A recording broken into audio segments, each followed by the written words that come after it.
Welcome to ArchaeoAdventures FM and our new podcast series, Women Rising, Women Changemakers in the Middle East and North Africa. And in this series, we sit down and talk with women who are changing the face of what's called the MENA region, the Middle East and North Africa. And we hear from these women about the changes they're making, about how they are making a difference in their local communities, in their cities, across their countries, what they see for the future of their countries and their region, and how they see that women can play a very important and crucial role, and how women are empowered in that part of the world. Today, we are going to be talking with Bouchra Baibanaou. She is Morocco's first female mountaineer. She's also an engineer at the Ministry of Equipment and Transport in Rabat, and she's currently well on her way to being the first Moroccan woman and the first Arab woman to summit all 7 summits. That's a tongue twister there. And as I record this introduction, she's actually currently down in Indonesia, summiting one of the last peaks in this series she has to climb. So for those who don't know, the 7 summits are Denali, also called Mount McKinley, but now officially called Denali in Alaska, Kilimanjaro, Mount Elbrus, Mount Blanc, Aconcagua, down in South America, and Puncak Jaya in Indonesia. I probably murdered that pronunciation, as well as Mount Vincent and Mount Everest. The 7 summits actually range in height. They range from roughly around 7 meters all the way up to over 7,000 meters all the way to over 8,000 meters. And what they actually are, the tallest peak on each of the 7 continents, hence the name, the 7 summits. In fact, most of the 8,000 meter peaks reside in the same little geographical region in the Himalayas in Nepal, as well as the Karakum Mountains in Pakistan. So not all 7 summits actually are 8,000 meters tall, but what they all are the tallest on their continents. So after she finishes the Indonesian peak, all she'll have left is Mount Vincent down in Antarctica and Mount Everest left to climb, which is pretty exciting.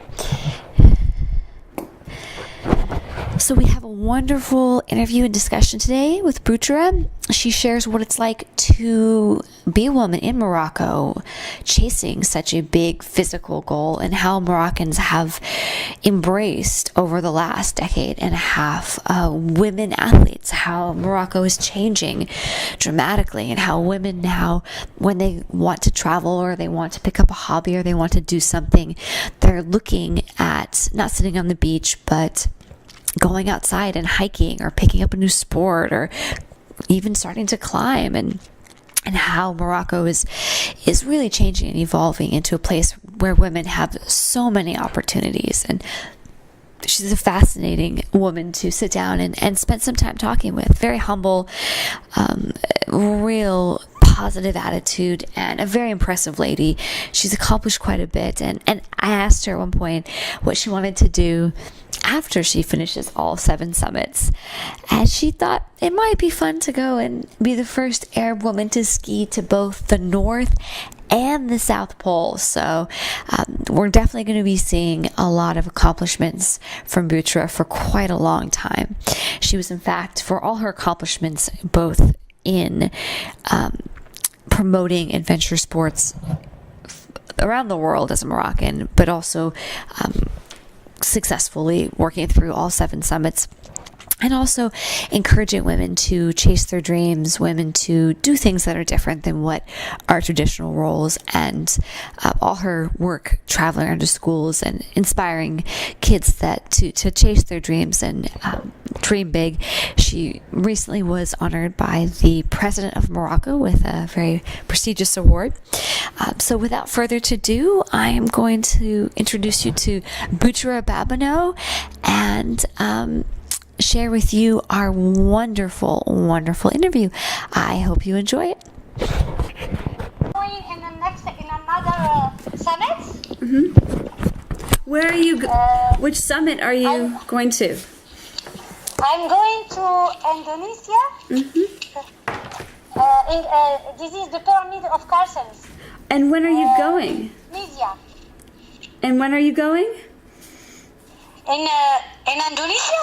Oh, no, yes. When are you going to do the summit? You said soon? Monday. I'm starting Monday. Monday! Yeah. Wow! Yes. Well, thank you for talking to me now, and I'm glad I talked with you now and not next week. Next week, I don't think so. Yes. It's in the mountains. Exactly. Well, I'm going to definitely have to ask you that again when we do right now during the official interview later on, because I didn't know you were going so soon. Okay. Well, let's get into the interview. Well, I'm glad to hear everything is going great. Thank you so much again for chatting with me. And let's just start off briefly with how did you get involved in mountaineering? How did you decide to become a mountaineer?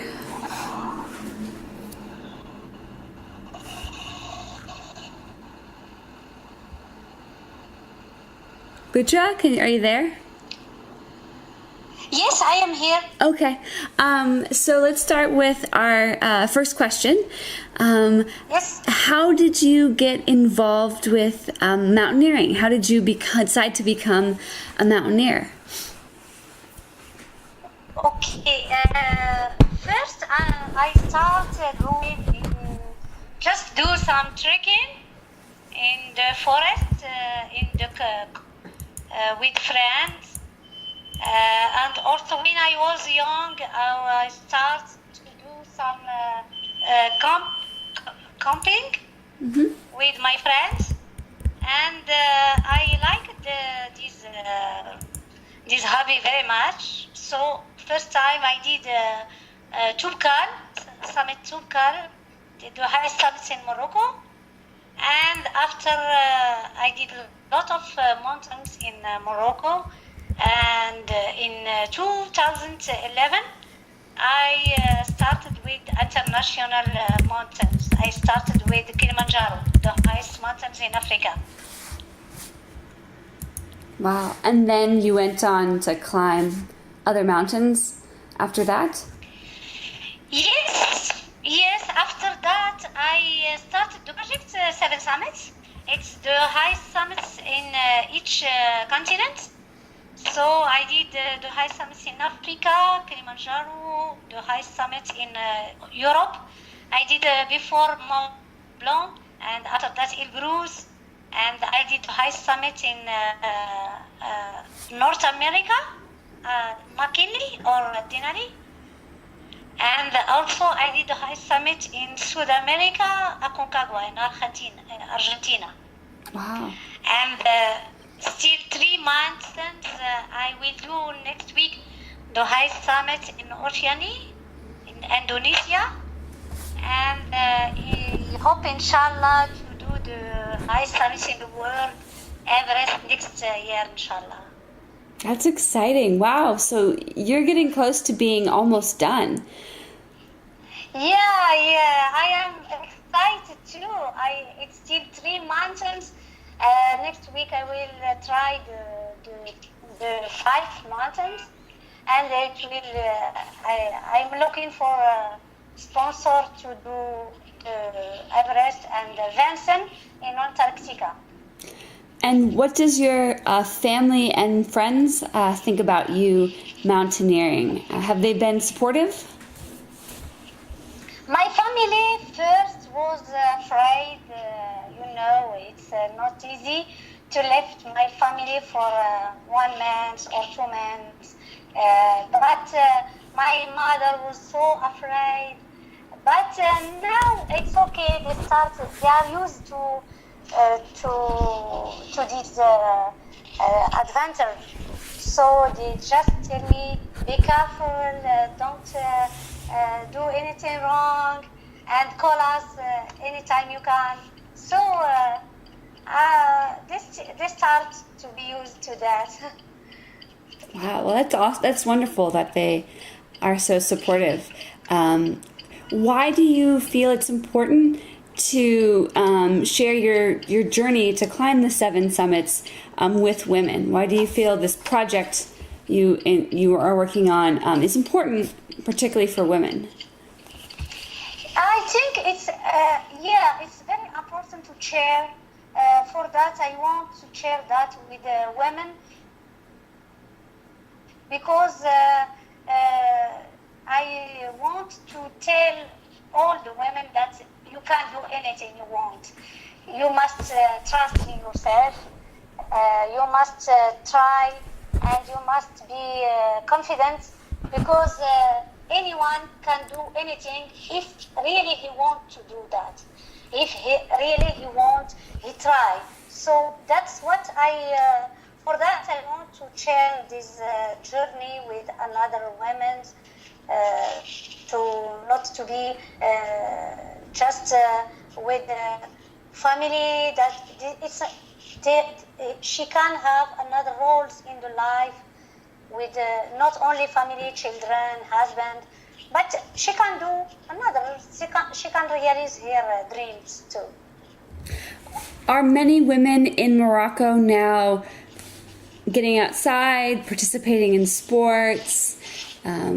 Is that a change you've seen in Morocco, that more women are participating in sports and doing things that are athletic?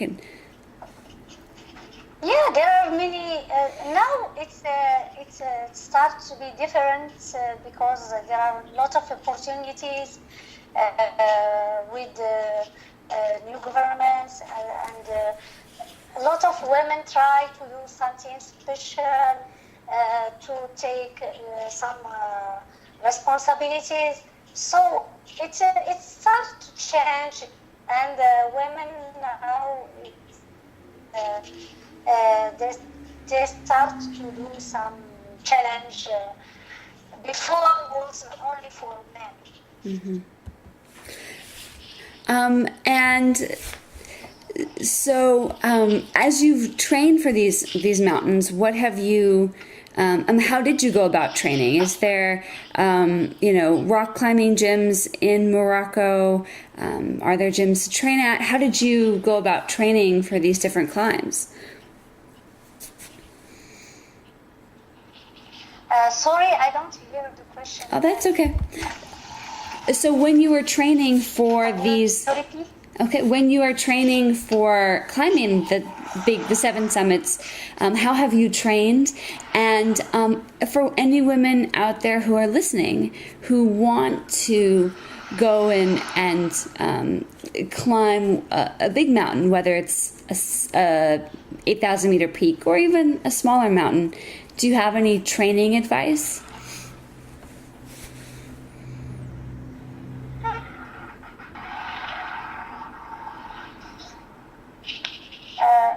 Sorry, I don't hear because it's a very bad connection. Can you yes, repeat? I am absolutely. trying to listen because sometimes, no worries. I can't hear well. No worries. Yes, I absolutely will repeat. How have you trained for your climbs, and what advice do you have for women who want to do a big mountain? What training advice would you give? Okay, I think that my advice for them is they start slowly. They must start with just easy, not in the mountains, but just in some places. They go, they walk in the nature, and if they like that, they can start by small, not very high mountains, and after that they go slowly to climb the high mountains. They must do some sports of course, because lots of efforts, and the mountains. When you start to climb, you get stronger, and you get stronger in demand also. You can support lots of things. You can support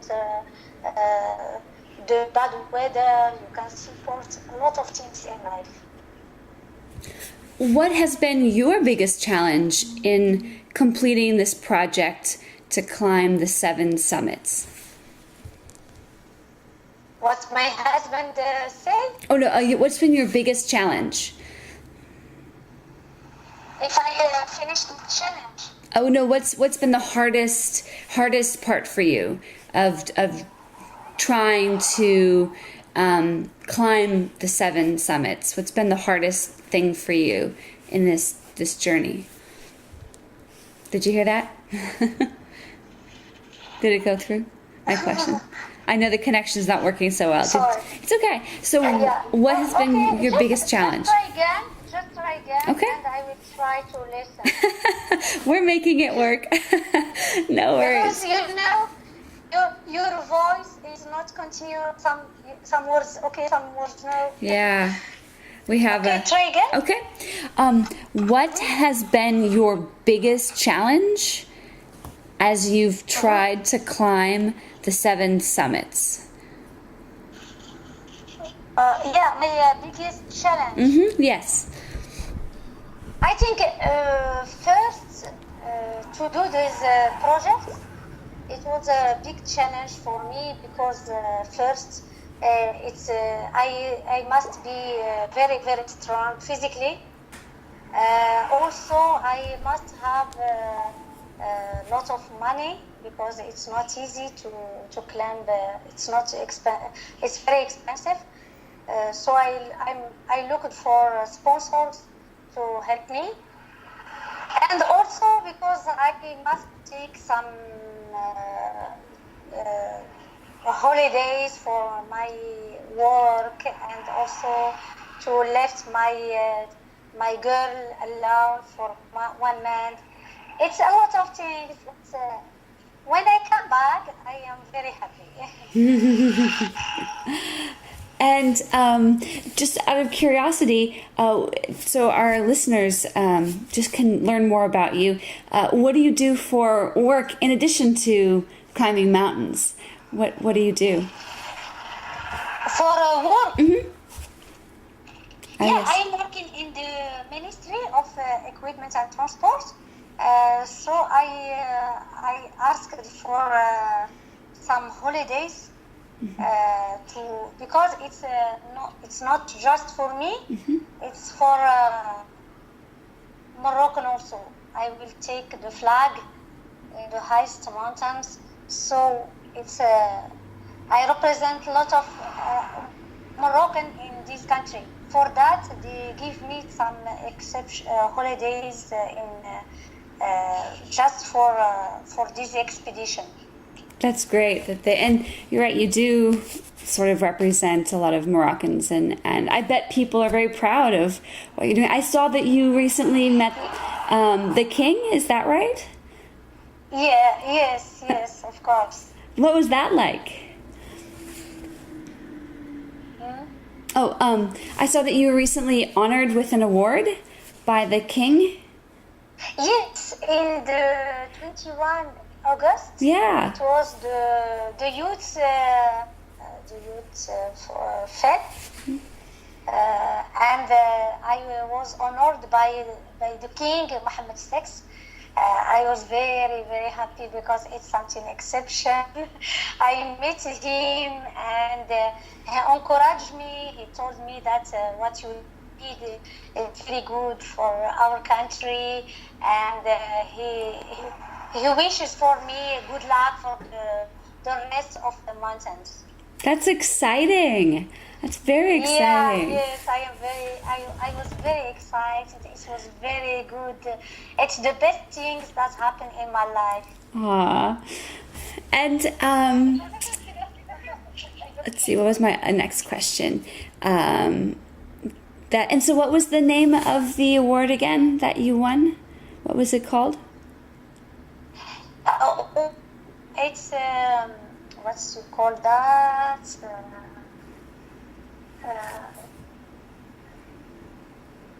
I don't know. Grad official. What was it? It's Was it just for all your mountaineering achievements, or was it for your public speaking? it's just like a medal. Mm-hmm. But it's a grant for when you did something that you honor your country. Honoring your country. To give you this medal.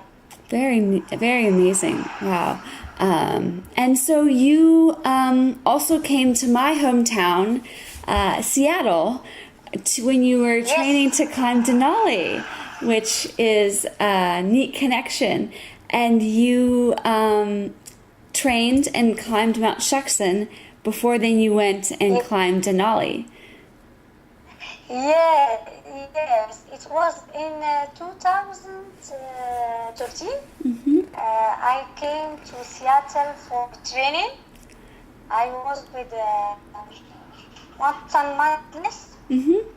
and we did the Cascade Mountains, and we did Shuksan. It was a very good training for. We did a lot of practice for alpinism and escalade, rocket climbing, Mm-hmm. or climbing. It was very, very good and very good training.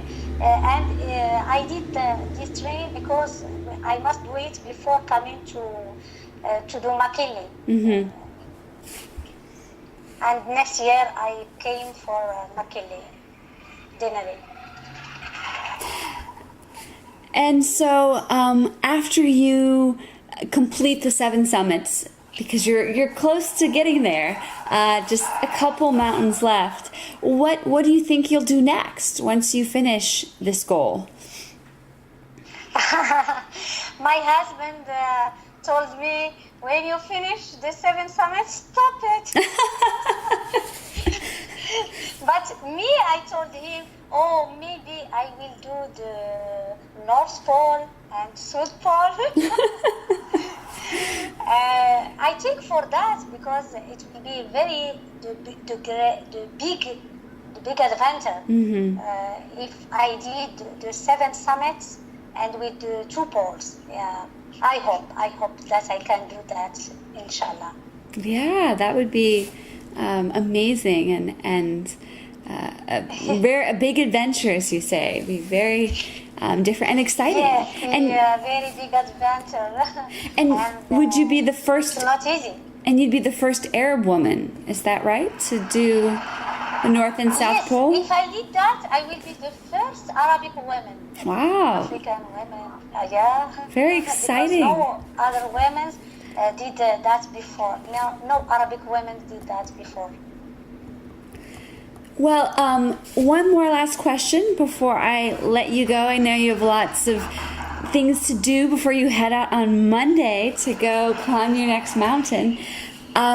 For any woman out there listening who has a big project she wants to do, whether it's climbing a mountain or changing something in her community or just a big goal, what advice would you give to her? Okay, I give her the advice that first they must choose what she dreams about it, because she must like that very, very well. And after that, she must start doing what she likes, and she must never hear about people who tell her that you can't, that it's impossible, that it's very difficult. Everyone can do whatever, what another person can do. Everyone can do that. So she must have trust in herself, and start doing, and I am sure that she can realize that. Great advice. I think that is so true about any goal. And I think it's, something that that can help a lot of women out there.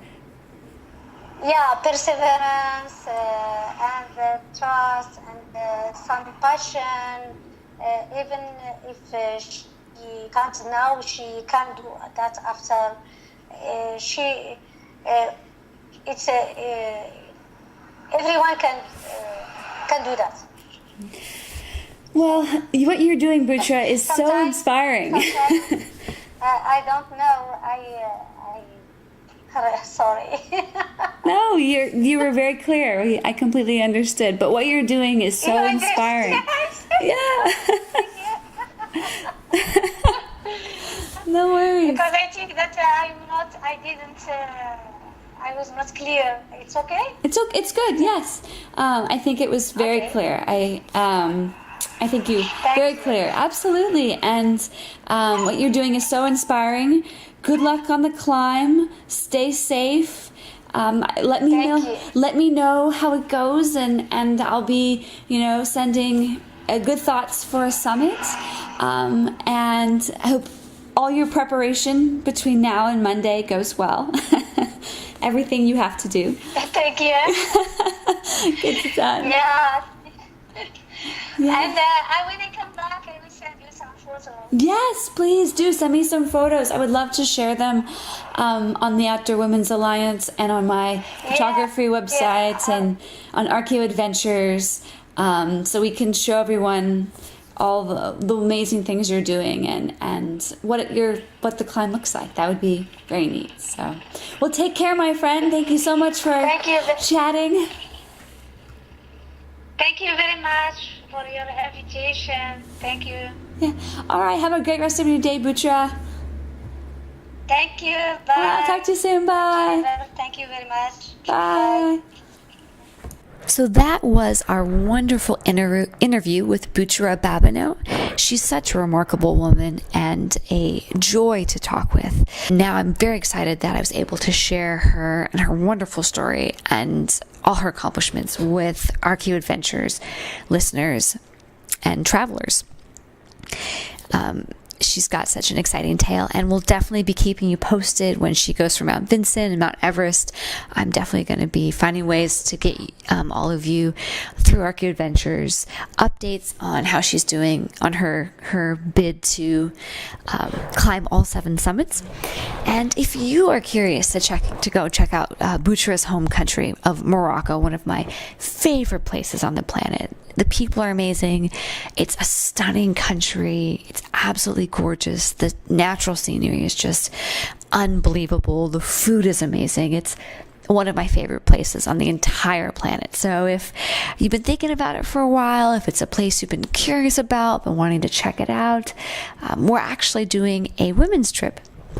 In October of next year, I will be taking a very small group of adventurous ladies to Morocco to experience the joy of that country, the stunning landscape, the wonderful people, to build some amazing travel memories. And so we're limiting it to 6 adventurous women. The trip has been very popular, and it's already starting to fill up. So if it's been on your bucket list for a while, jump on it now, put down that deposit, and join me and the ArchaeoAdventures staff in Morocco next fall for an amazing week and a half of just epic, stunning travel. So until next time, I hope you all have wonderful, happy travels, a very happy holiday season. We'll hopefully be back with another podcast later in December or early January. If you know of amazing women changemakers in the Middle East and North Africa, please get me in touch with them. We're always looking for exciting ladies who we can share their stories with ArchaeoAdventures readers, listeners, the general travel community. So please shoot me an email, Genevieve at ArchaeoAdventures.com. There we go. And until next time, we'll speak to you soon.